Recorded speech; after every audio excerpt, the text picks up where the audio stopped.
Congress party ఆవిర్భావ దినోత్సవం సందర్భంగా ఆదివారం గజ్వేల్ ఇందిరా పార్కు చౌరస్తా వద్ద కాంగ్రెస్ పార్టీ జెండా ఆవిష్కరించారు మాజీ ఎమ్మెల్యే నర్సారెడ్డి. అనంతరం ఇటీవల ఉపాధి హామీ పథకానికి పేరు మార్చిన సందర్భంగా మహాత్మా గాంధీ విగ్రహానికి పూలమాలలు వేసి నిరసన వ్యక్తం చేశారు. ఈ సందర్భంగా మాజీ ఎమ్మెల్యే నర్సారెడ్డి మాట్లాడుతూ కాంగ్రెస్ పార్టీ ఆవిర్భావ దినోత్సవం సందర్భంగా కాంగ్రెస్ పార్టీ జెండా ఆవిష్కరించడం జరిగిందని, పేదల పక్షాన నిలబడే ఒకే ఒక పార్టీ కాంగ్రెస్ పార్టీ అన్నారు. బీజేపీ ఆధ్వర్యంలో కేంద్రంలో మోదీ సర్కారు ఉపాధి హామీ పథకం పేరు మార్చడం సహించరానిదని, మహాత్మా గాంధీ స్వతంత్ర ఉద్యమంలో కీలక పాత్ర పోషించి ఘనకీర్తి పొందారన్నారు.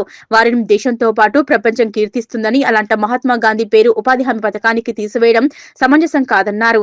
ఈ కార్యక్రమంలో Gajwel vice market committee chairman Sardar Khan, పట్టణ అధ్యక్షులు మునగారి రాజు, మండల ఇన్ఛార్జ్ సుఖేందర్ రెడ్డితో పాటు పెద్ద ఎత్తున కాంగ్రెస్ పార్టీ నాయకులు, కార్యకర్తలు పాల్గొన్నారు.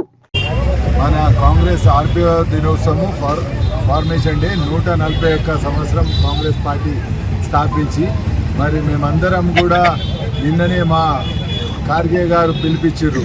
ప్రతి గ్రామంలో జెండా ఎగిరేసుకొని మన గాంధీ తాత దగ్గర నిరసన కార్యక్రమాలు చేయాలని.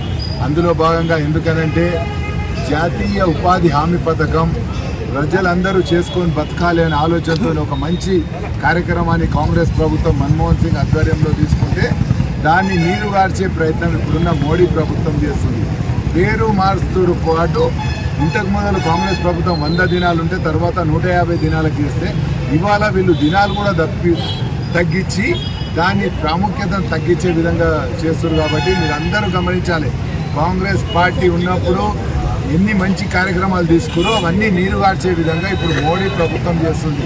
ఇప్పుడు ఒక ఇన్ఫర్మేషన్ యాక్ట్ని కూడా ఎంత పకడ్బందీగా కాంగ్రెస్ ప్రభుత్వం నడిపిస్తుండే దాన్ని కూడా నీరుగారుస్తూ ఇప్పుడు ఇవాళ ఉన్న జాతీయ ఉపాధి హామీ పథకం అంటే గ్రామాలలో పని దొరకకపోతే వాళ్ళు పని చేసుకొని భారతదేశ నిర్మాణంలో భాగస్వామ్యం అయ్యే విధంగా అంత మంచి కార్యక్రమాన్ని ఇవాళ మోడీ గారు 10 దినాలు తగ్గించి దాని పేరు మార్చి దానికి గాంధీ గారి పేరు తీసే విధంగా ఇప్పుడు గాంధీ అంటేనే మనకు స్వాతంత్రం తెచ్చిన గొప్ప వ్యక్తి.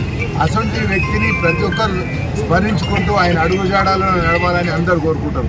మరి అంత పెద్ద వ్యక్తి, గొప్ప వ్యక్తిని పేరు దొరకరించడం పద్ధతి కాదు. అందుకో ఇవాళ నుంచి మా హైకమాండ్ పిలిపించిన విధంగా రాబోయే ఫస్ట్ వీక్ నుంచి కార్యక్రమాలు తీసుకొని గాంధీ పేరు ఉండే విధంగా, అదేవిధంగా ఆ ఉపాధి హామీ పథకాన్ని ప్రతి ఒక్కరు వినియోగించి ఇంకా రాబోయే కాలంలో 365 రోజులకు ఎన్ని రోజులు పనిచేస్తే అన్ని రోజులు పనిచేసే విధంగా ఆ కార్యక్రమాన్ని కొనసాగించవలసిందిగా మేము మీ ద్వారా ప్రజలందరినీ కోరుతున్నాం.